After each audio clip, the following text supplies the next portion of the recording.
just so everybody as well is aware that we like this to be very much a informal discussion. So the word discussion means that we would love your contributions to this session. So just to get everybody warmed up to that idea. So Louise, Marshall, perhaps could you take yourself off and perhaps just give yourself a bit of an introduction, please? Yeah, hi, lovely to see you all. This is my first time attending one of your events. So I'm from a company called Sagos. We're a global training company. Yep. And my role here is Executive Finance and Operations Director. So I'm just coming along just to see what you've got to say and just to learn, really. Just any information's good information. So Well, it was. Thank you so much, and just I obviously picked it yourself out random, so thank you very much. Obviously, hope you enjoy your very first session, and just put a context to it as well. Um, this is a very much an open collaboration, so this okay. is everybody coming together. Jan kindly sponsors these sessions, but to sort of rest assured, this is a obviously, I have an international presence as well, hence the background. I normally got the mountains of Austria behind me, but I've literally just come back from Oman, so this was actually a picture of the beach. I'm still trying to Lovely. convince everybody that I was there working, but you know what it's like. But thank you so much, and lovely to meet you. And you know the whole thing is it's supposed to be collaborative. We can all share each other's contact details and help each other along the journey that we're on. Great. Thank you very much for that introduction. So, like everything, we are terrible at time management. And I obviously the person I will introduce in a minute is terrible at that. But I think if I just set the scene, we love everybody to contribute.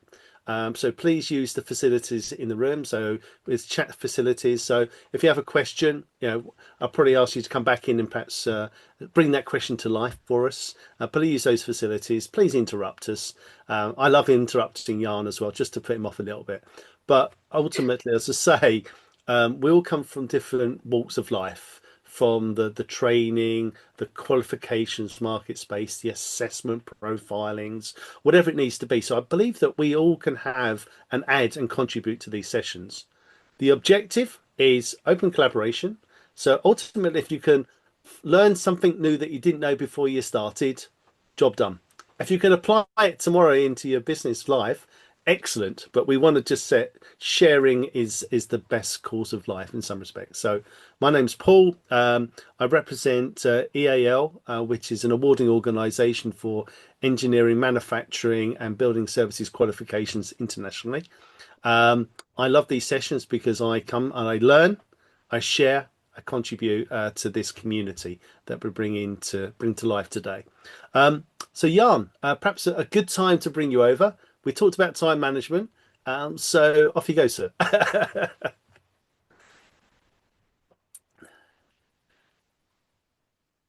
Just wait for the classic because he's still on mute, but don't worry about it. Just don't tell him. That's why I try not to speak. Am I sharing just the word Zoom here, or am I Yeah, no, sharing? we can see everything very clearly on the screen there, Jan. Oh, excellent, excellent. Thank you. Thanks for confirming that. With regards to what we will be talking about, good day. Yeah, Jan van Delsen. This is a historic moment, by the way. Did you know, Paul, that you and I delivered the first webinar exactly 3 years ago, November 2022? Well, So congratulations. well, we haven't aged at all, have we? No, no, I look much younger, and you have either. Well, thanks so much for that. No, but it does go to the point that if we can just contribute and help each other, really for me, that's what it's all about. So yeah, so yeah, nice landmark. Indeed, indeed. With regards to landmarks, Emissio has been organizing this for the last 3 years. We've been doing this. I think we missed two or three in those 3 years, and that's about it. We started doing this. We also did, or we are doing the conference, the Business of Training conference, and that kind of signifies what we do as trying to help training providers. And that's what we do as Emissio. By the way, Emissio, as Paul knows very well, means blended and mixed. we do a lot of blended learning. Not always, but quite often we help training professionals, training providers by making programs blended. We are more and more a technology company, so we create platforms. We use platforms and technology to help those training providers. But we also help them design, create, and deliver content. And we like the community element, and that's what we're doing here today. This is a good example. So our customers are training providers, but quite often also associations because they deliver a lot of training. Um, Moving on the other way to that, we do have, as principles, we believe that training is a people business, and that's quite core. So our focus is not to try and make everything work with technology. That's not how it works, we believe. We believe that training is a people thing, or training people is a people thing. So we use technology where it's appropriate. And if we look at what we've been achieving since 2018 ourselves, well, we've been enabling about just over 1.5 million learners. We did add millions of pounds to our customers' revenue, and some of our customers win awards. And that's something that we like helping them with. So writing case studies with them, and then where appropriate, submitting those. So that's some of the examples we've been doing. Here is our conference. We did the last one in October. This is the Royal Horse Guards Hotel, where we've been delivering that. So that's just the introduction. Thank you, Paul. Well, thank you very much for being very succinct. Yeah, But you it was talked about time management. I thought I'll try something new and stick with it. I'm still on international time, so as far as I'm concerned, that was really good. But I think obviously you mentioned the conference, and some of the themes I think from that conference probably does reflect a little bit of this webinar today. Being, I think you titled it, the measuring training impact for real, which it was a very powerful title, but. I'd be interested from your experiences from the conference and perhaps how that influences today's webinar. Really, I just wondered, from that, and perhaps how does that feed quite nicely into this session? Perhaps you could share some of those learnings. Oh, thank you. Yeah. So the conference, the theme this year was creating value. Who came to our conference? Well, typically directors of training companies come to the conference. There are a few faces here on the session actually that I recognize and have been there as well. So you can chime in if you like and how you like to verify that I'm telling the truth in this session. Creating value, and in the conference we always take two angles from that. The first angle, usually in the morning, we talk about how training, the topic of training, the actual part of training, the science of training, how that helps the creating value in this case. And then usually in the afternoon we talk about more of the business of training, where we help the directors in the training companies to kind of work on their strategy. What are you going to do in 2026 in this case? So in the morning, we had, for example, Stella Collins talk about neuroscience and how people learn. I would highly recommend, for example, Stella's book, Neuroscience for L&D, but that's also for training providers. It's a really good book to help the training development. So definitely one of the highlights on that. And I wanted to highlight one element. We had 3 people on stage who came from actually a customer environment. And that was Sook from Marks and Spencer, head L&D.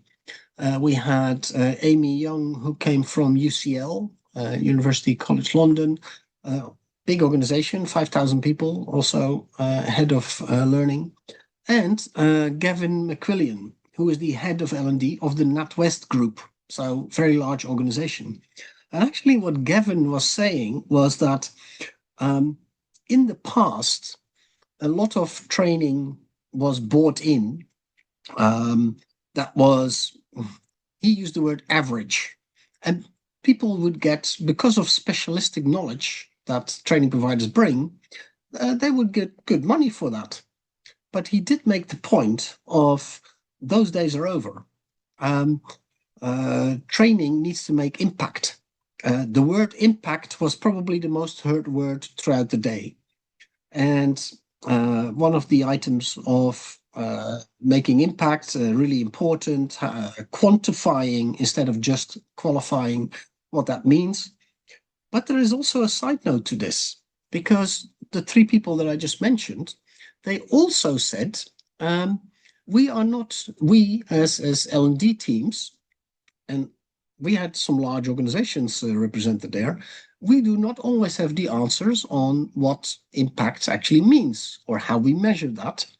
And sometimes within the organization, I personally did some sessions with some large organizations and senior L&D teams where it came out that the systems within the organization do not always provide the information that can prove succinctly how that training was impacted. So there is an issue here. But as an entrepreneur, I would say that every issue combines with an opportunity. Because if your customer doesn't know always what exactly they might know what they're looking for, but not always can come to the right answer to that. There is an opportunity for the partner, for the supplier, to actually help them find that. So in L&D, of course, the word performance consulting has been going around for many years already. But I think that performance consulting also as a training provider with your customer is something that really is an opportunity for you. And to summarize that, I think there are three elements there. I think that if you want to quantify things, you need data. And from data, you as a training provider having data, you can start to have a better collaboration with your customer. And we've seen in other organizations also that from data comes collaboration, from collaboration comes innovation, comes thinking of new things and new ways of solving the problem. So I think those three are key elements. Anyway, that was the summary of the conference. If there's anybody in the room that wants to add to that, who was at the conference as well, please feel free. In that case, I conclude. Yeah, Nigel, I see you're. Come on, look, I'll jump in. we knew Nigel was going to come to the fore, so just it's about timing. It's only taken 14 minutes. So and Jan and Paul, as you both know, so I've worked from the commercial side of learning and development for 20 years. Basically, you name it, I'll either sold it or run the sales function, as you guys know. And yeah, that was always the challenge. It was how do we measure the impact? Because we know, I'd be very surprised if anyone disagrees. If we talk about leadership development, we know that great businesses have great people and have great leaders. But actually measuring that impact, particularly if it's a commercial organization and it's, ultimately the C-suite are interested in revenue and EBITDA and client acquisition and client retention, which absolutely they should be. That's their job as the C-suite, to think about those hard metrics. How we connect the leadership training or the product training or whatever the learning and development solution is. In my 20 years, that's always been a challenge. It's the right question to ask. And if I had the easy, quick answer, I would bottle it and sell that, and I'd be very rich if I could do that. But yeah, it's an ongoing challenge in my experience. Yeah. No, interesting point there, Nigel. I suppose as you talked about having very much a commercial slant on this in some respects, we always want to know also about the target audience. So, Jan, I don't know if you probably want to put a poll together just so we can get a good understanding of everybody on the session today. Just, when we talk about the subject title, around impact, measurement, and influences, is it possible perhaps you just put a quick poll together, and then I'm sure then. By magic, it appears on the screen as you can all see. Thank you much, Jan. Do you want to talk to the question here, Jan? Yeah, I will, and I can see that my titling of the poll, untitled poll 9. Yes, You have to um, be neutral these days, don't you? exactly. Yeah, um, yeah. Just there's what resonates with people, because there's a few topics within that measuring impact. I think customers are asking more and more for it. We've seen this example of Gavin from NatWest Group, but there are other examples that I hear. Um, but behind that, I think sit another few things, and I was wondering if that resonates with people as well. Maybe not. And at the moment, from the people answering this, it doesn't. It specifically is the impact part. Hmm. What Yeah. I'd like to understand from people then is those answering, and thank you for answering.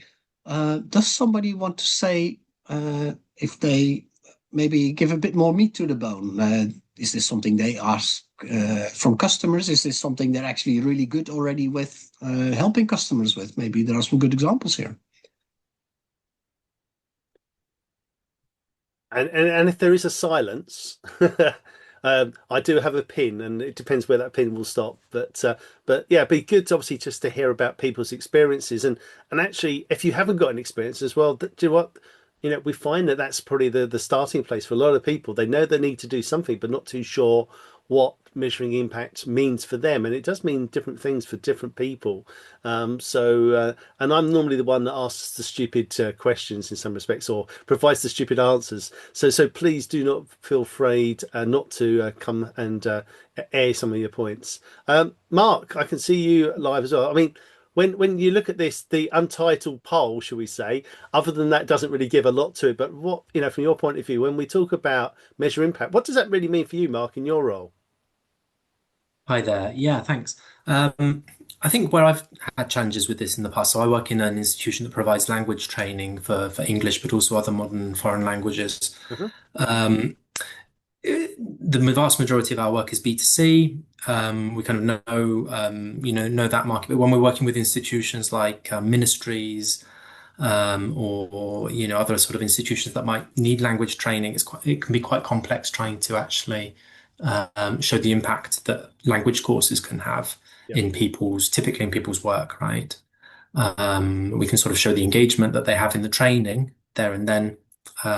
We can show a sort of very quick snapshot of where it might get them to in terms of their proficiency in a language by the end of the course, but then the actual impact that that's going to have on their work, Hmm. or whatever activity is that the institution support sponsoring them is sponsoring them for. Then that's where the challenge comes in. Hmm. And Mark, you talk about ministries, and I say I've just alluded to, or just come back myself from overseas as well. And when we talk about impact, I mean, impact means so many things to so many different people. As from a language perspective, if I'm looking at it from an engineering point of view as well, or manufacturing qualifications. But one thing that I was sort of hearing quite a lot as well is the impact also to the economics of a particular region or a different country as well. So the thing is that when we get trained people, you know what does that actually lead to? Well, obviously it leads to actually generating, should we say, wealth potentially in country as well. And it's that how we look at that, because if you look at it from a government point of view or a ministry's perspective, they're looking really that we want to have the right skilled people at the right time in the right place. And because then the overarching element to that, it then does demonstrate and basically wealth or wealth generation in that region, because you're having more skilled persons. I didn't know if anyone else has got any other views on that, or Mark, if you've got a viewpoint on that as well. No, that's it. I think the further it gets away from the training event itself, the harder it is to sort of show that impact Yeah. sometimes. I think that's the challenge quite often, especially when working with organizations or institutions that have that kind of scale of, yeah, like looking after a region or Yeah. something like that, as you say. Yeah, perfect stuff. Now, thank you very much for that insight. Really helpful. Kimberly, could I perhaps ask you just to come to the fore a bit and perhaps ask the similar sort of question, if that's at all possible? And honestly, if you do come through, we don't buy it. This is supposed to be very much a collaborative point of view. If not, Susie, would you mind coming to life for us and perhaps if give us your objective view on this? Hello. Hello there. Hi. Yeah, so it sort of works pretty well when we've got a program of training, because any program is going to have some project element to it, which sort of very simply is going to be sort of improved performance, higher revenue. Yeah. So that is pretty good. I would say we've just done a big program for an organization near us where they trained most of their managers. They all had to do a project. A lot of them worked together. Some really significant potential financial savings. I think I know already we're going to struggle if we follow up 3 months further down the line. Potentially it will have gone off track. Yeah. But the pieces are there if it's a longer program. The ones we really struggle with are fairly short interventions. And at what point is it viable to gather the data and report back on it? Yeah. Yeah. No, But there should be, with various developments in AI, it should be easier to set something up in yeah. theory. But we haven't got done it yet, definitely. No, and I think the point of we haven't done it yet is a conundrum, isn't it, for most business and business leaders, and really, what does that really look like as well? So no, thank you very much for your insight, Susie. I really do appreciate it as well. If I just quickly go around the table as well, Charlie, I can see you busy taking notes and everything like that. But lovely to perhaps take yourself, Mike, and just introduce yourself, and perhaps when we talk this subject, how does that impact your day-to-day life in some respects? Hello. Hello. So I'm Charlie, and I'm a careers and employability partner at the University of Northampton. So impact for us is very much a sort of three-level thing. Hmm. We have sort of our distance traveled from the beginning of a session or an event or something related to student careers or student futures or enterprise. We have a whole host of stuff we deal with. Yeah. So we have the sort of where did they start, where did they finish in terms of what knowledge they've managed to glean from the event or the session or so on. We then have sort of a middling ground where we might have more opportunities to meet the same students or the same cohorts, same pathways, etc., etc. And oh my gosh, hi, Nigel. An alumni, woo. A Sorry. long time ago, it was still Nean College, part of Leicester Uni, when I went back Oh in my back in the gosh. early 90s. You're So an showed my age. OG. Yeah. I love it. So yeah, we then have the sort of middling ground where we get to sort of take the pulse of their employability journey along the way throughout either their time with us or within a single academic year or so on. And then we have the way at the end, whereas do they actually get a graduate level job when they leave Hmm. us? Yeah. And we found that actually measuring impact and having those 3 points very challenging, because it's quite easy to get a sense of where they are when they are in front of you. But just like I believe it was Mark said, the further away you get from that delivery, the harder it is to actually measure that impact and see what has stayed and what need there still is to fill. And then when you're at the very end and you're looking at your graduate outcomes and you're looking at who has actually got that graduate level job, it's kind of too late. Yeah.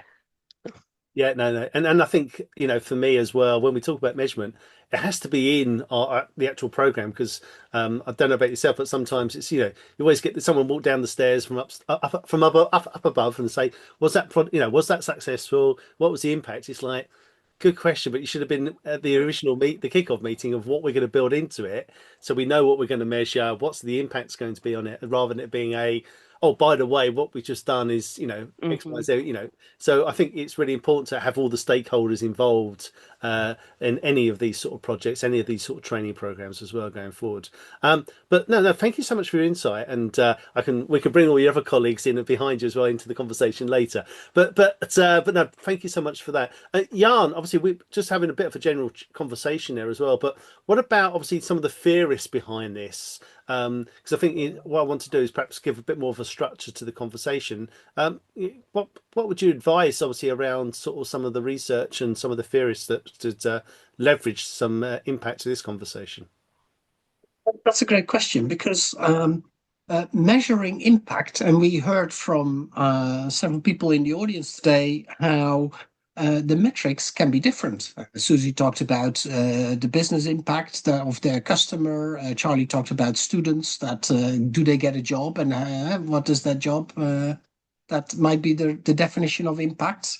Mark, you talked about the language training and how does that relate to the result within the business or for them personally. So different metrics, different situations. Now, one way is to try and bring the metrics down to common denominators.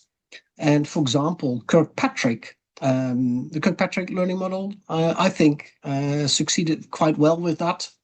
I'll talk about Kirkpatrick a little bit further. So, but there are other good examples are Will Thalheimer. Will Thalheimer took Kirkpatrick, but then made it much more detailed. So he created a very large questionnaire where you can, in much more detail, define what you want to measure and what the metrics are, etc., etc. Some other examples. Then you go towards learning transfer. And I think that, for example, in Switzerland, Melanie Martinelli is doing a great job on that. Melanie Martinelli works with Ina Weinbauer-Heidel. I'm going to hold up a book with my background. I hope that's readable. Ina Weinbauer-Heidel wrote this book about 12 levers of transfer effectiveness. Really good way to look at how can you make sure that the learning transfer happens well. In the UK, we also have great experts on that. I'd like to highlight Paul Matthews, also wrote a book about it. Paul Matthews, Learning Transfer at Work. What I like about Paul Matthews is that he also works with training providers. And that's where the difference between learning transfer and training impact comes into it. Because learning transfer means that a learner, what they learn in the learning situation, and then apply that at work. Where training impact is you as the training provider, what is the impact you make on that specific learner? And of course, the two terms are very, very much interlinked and build upon each other. That's definitely some of the people and the highlights that I'd like to bring to the front. And zooming then in a little bit more on, that's a model that we've taken into that ourselves. Okay, and just to sort of balance out the digital and the paper copies you've just sharing on screen there, Jan, I've been frantically going quickly onto LinkedIn to share some of those resource links, and so people can obviously then take that at their own pace. Yeah, I know those people, so it was quick into LinkedIn just to give that. So if I've missed anything, then please add.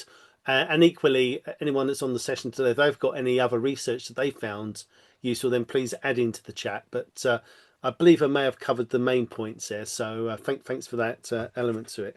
And I think even the Kirkpatrick it's worked for so many years. So there's that methodology is, obviously I know people don't like it. It's not a triangle or a pyramid type of thing. Can we just move away from that conversation? Let's look about how it can actually influence people rather than worrying about the shape of how people progress through it when it's not. It's supposed to be a very much a linear process. But that's when we got too many L&D people on the team, but on the call, I should say. But You can talk about pyramids or the model, the way the model is shaped, whatever or shape you throw that into. I think I like Kirkpatrick in the sense that we're all familiar with it, because every training provider that I certainly know has always measured the lowest level on that, which is reaction to the training. It's our happy sheet. It's the training survey we do. What did you think of the trainer, of the content, of the environment where the training was delivered? That's all reaction to learning. So we're all doing that. Where it gets difficult is the learning, the behavior, and the organizational result. And what I liked earlier about one of the comments was that quite often the organizational result measurement is quite far removed from the actual training intervention. Mm-hmm. And that's true, because in between those 2 points of measurement, a million things could have happened. Too many variables influence the result, the actual results. But you can make that easier by actually bringing the business result closer to the training intervention. So, for example, don't measure what at the end of your financial year the result was. Measure what after 2 months the business result was, or 3 months, your quarter, or your 2 months. So that's how we help solve that. And actually, we developed some software around it that helps that measurement of impact. Mm-hmm. So in light of, we talk about measuring impact and everything like that, and we all may have a different sort of take on that. Is there anything else that, from your research that you've been doing on this, Jan, that you probably could share that may be relevant? Because I think, say, all these sessions are geared to like just sharing, collaborating, and sort of sharing of perhaps some research or something that you've been done. I just wondered if there's anything else that you've got. Sorry, excuse me with my cough there. But anything else you've got in your arsenal that you could share with us that perhaps we could take away, and just even if it's further reading, could you sort of share any more insight, please? Absolutely. So we started. I have to start with we like an evidence-based approach. We've been working with universities, several universities over time. Actually, Charlie, we've been working with Nottingham earlier this year as well. So that's something that we definitely do. In 22 and 23, we've been working with University of Oxford. We did about blended learning results, some research over 2 years even. And in 23, we started looking at, okay, if training providers want to measure the impact of their training, how could we go about that? So we started talking to training providers, we started working to their customers, L&D, and we found a number of things. One, training providers quite often do not get first-hand data. They get second-hand data. For example, they get the training needs analysis that was done by the customer, but they might not get all of it. So they get what the customer deems to be the relevant parts. Now, what the customer and what the training provider deem to be relevant is not always the same. So first-hand data, second-hand data. Secondly, we then found that quite often the relationship with the training provider and their customers was fairly transactional. So you are asked to deliver a training. You probably have a conversation with the customer. You make modifications to your training. You deliver the best program possible. But then after that, you go away and you're not really getting any data about what happened to that. Susie highlighted earlier that you might do a short program, but to go back 3 months later and ask them what happened there, that data quite often is either you don't get it or they don't have it themselves, to be fair. So data is a problem. Transactional relationship cannot be helped to become more of a relationship if you don't have the data, because earlier I talked about if you have the data, that creates the collaboration, that gives you the ammunition to create a collaboration with your customer. So the two are linked. And then thirdly, the transactional relationship, it also means that you don't always, for your own development of your programs, don't always have the information to make it better, to innovate, to create more of that. So what we then set out to do was create a Missio SIP that actually helps all these points, to give you the data firsthand, to make sure you get it on a regular basis. So what we do is, if you use a Missio SIP as a training provider, you get data from your learners for the training needs analysis, so before you deliver the training, and then on a regular cadence after you deliver the training. So a week, a month, 3 months, 6 months, that cadence after you deliver the training. So also when you walk away, you still get data from that. And you can go back to the customer saying, look, we talked about 5 topics during our training.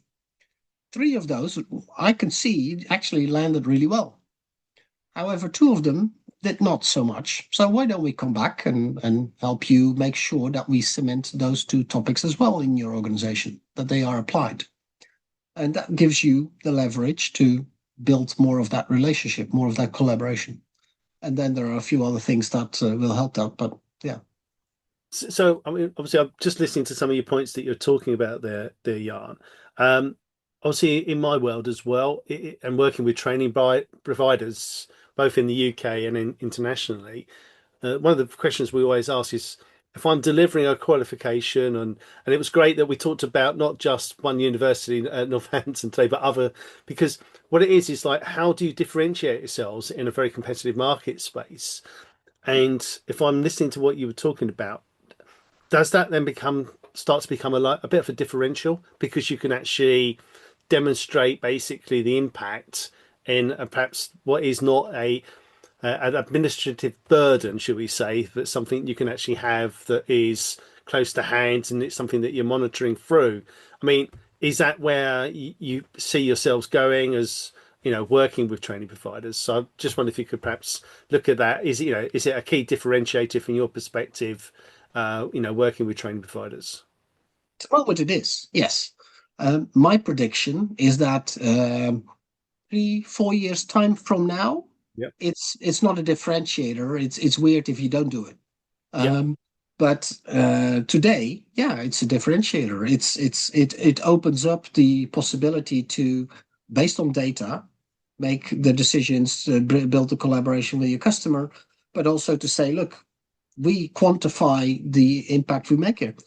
One of the interesting things is that we already saw that it changes the business model for some training providers. Not all of them, of course, but so there was actually 2 particular examples where one was about sales trainings, and that's the easiest example, because this sales trainer could actually see that with the last 3 customers he had, and he's in the automotive sector, I believe. So he could see that a dealership sold X number of cars more after his training.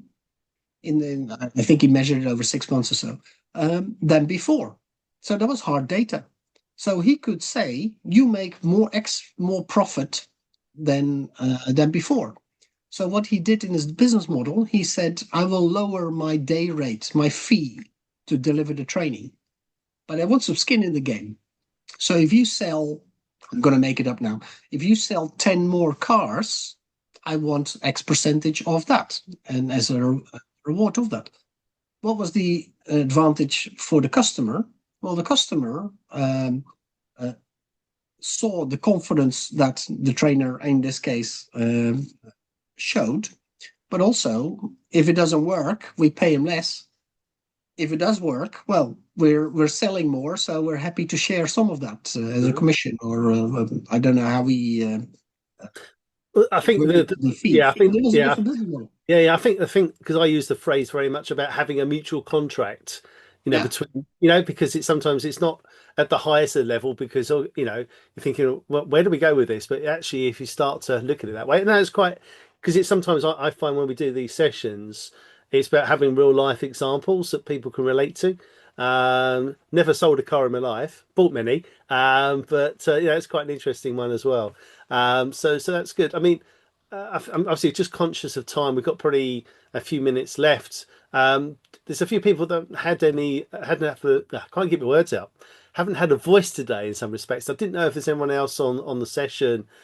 Keith, I know you've just literally joined us, so I'm not going to mark you as absent, but you were in attendance. So my apologies. You may have missed some of the key salient points, but we will be recording this session and we will be able to share it with yourself afterwards. But so okay. You can't use the computer crashed or your computer at your homework. Come on. But it was lovely to see your face as well. Julie, you've been with us obviously from the end just to make Keith feel even more sort of not there. But Julie, from the session, what sort of key things would you take away from today? So yeah, it's all been very interesting. Thank you so much. So just a bit of where I'm at is I've actually just accepted a new role within a training, Okay. like training role. So I'm kind Yeah. of at the beginning of my journey, so to speak. So it's interesting because I feel like a part of my new role is I need to go in and like set up the whole like training program and Yep. like strategy. Yes. So I think measuring impact is going to be a big part of that. So listening to things like almost like setting it up in advance so you Yes. can measure in checkpoints along the way. So then you can report on that later to see obviously what kind of business impact that's going to have and setting that up from the beginning rather than just delivering something and then figuring it all out later. Just seems like obviously a bad way around to do it. Yeah. So yeah, it's just kind of getting the things in the That's right. brilliant. No, so I mean, let's say it's just having it's not actually solving it, but at least having the thought process that we need to be sort of thinking about this. We need to be embedding it as well. So I think that's a real sort of critical thing, and that's why we love these type of conversations. So yeah, so Jan will obviously send that out. Jan, I'll put you back on the spot in some respects, actually. So assume that we've learnt nothing from this session today. What would be the key thing that you would love to leave people with today so they think, remember the guy with the strange background because he said he was working, but all his family believe he was on holiday. And obviously, you were talking about obviously some services, everything like that. What would one thing you would love to leave with people today, just before we bring this session to a close? that's a good question. Um, Take control of your business by getting data. Of course, I'd love you to use Emissio SIP for that, and I think I think it's a great tool for it. We develop it specifically for training providers. That's because that's the audience we serve. But maybe you have other ways to collect data, and don't do it every now and then. Do it as your business as usual. Do it every day. Collect the data because that will give you the tools to build more collaboration with your customers. That's the beginning of everything, I believe. So do that. I will end that on a commercial note because, of course, we are in November and Black Friday is out of the door. It's now just Black November, really. So for those people that booked a demonstration and received a proposal from us about Emissio SIP, they will get a 30% discount if they do that before the end of November, before the 30th of November. So there is a 30% discount in that we offer because it's Black November. Let's join the queue. Okay. No, thanks, Jan, for that. And I think equally, this is like an open forum for everybody to come in, whether you're a training provider, a trainer, someone's just inquisitive looking about it. So, please share your LinkedIn contacts in the chat. So If anyone wants to connect with you afterwards, they can, because I believe that this is a community that is proactive. I Most of us probably share a lot on LinkedIn as well, so do not feel afraid to make contact. Put your contact details in the chat now before we bring it to a close. I would love to obviously bring the session to a close. We're pretty just gone over a minute, but that's quite good for us actually. When I opened the statement up that we're not very good with time management, Yeah, but New Year's resolution. you say it every year, Jan. Yeah. Yeah, 3 years. He's getting better. I will grade him later. But genuinely, I do these sessions because I want to give back to the community that I've served for many a year now as well. So if by these sessions we can help share some information, either live today or you want to reach out, make contact on LinkedIn. Jan, myself, I've shared the contact details in the chat there, Jan, as well for yourself, because I know you're really focusing, obviously, trying to answer the questions today. But we cherish these sessions. If you've enjoyed it, we'd love to see you, obviously, for the next series that we have. Share it with your colleagues. If you've got any other ideas of other talking areas, any subjects as well, please share that with Jan, and we can obviously make the sessions tailored for what you need going forward. We love them. We do it with a smile on our face, because if you can't do your job with a smile on your face, you're doing the wrong job as far as I'm concerned.